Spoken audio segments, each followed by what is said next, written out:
नीटचा paper फुटतो, त्यानंतर अनेक paper फुटी होतात. त्यामुळे सरकार याची जिम्मेदारी घेत नाही, म्हणून विद्यार्थी आंदोलन करतात. या आंदोलनाला वेग येतो. सोनम वांगचुक सारखा एक सायंटिस्ट उपोषण करतो, त्याला तानाशाहीने दडपशाहीने उचलले जाते.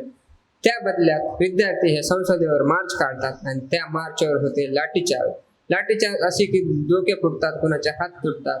आणि आता नवीन व्हिडिओ समोर आला आहे, तो म्हणजे पॅलेट गन सुद्धा यूज केले आहे.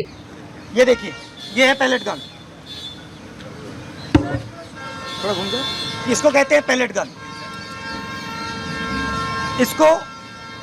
इसको कहते हैं पैलेट गन। ठीक है, और इनकी आंख डैमेज हो गई है।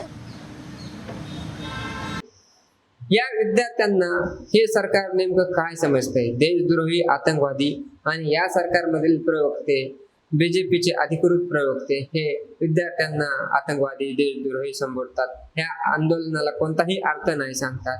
नेमकं भारत कुठे जात आहे, हे सरकार कुठे जात आहे? आता हा रोष जनतेच्या मनात भरला आहे. त्यामुळे संपूर्ण भारतात वेगवेगळ्या ठिकाणी आपल्याला आंदोलने पाहायला मिळतात. तरीही धर्मेंद्र प्रधान मात्र मस्त मगन आहेत, राजीनामा देणार नाहीत, ह्या भूमिकेवर ठाम आहेत.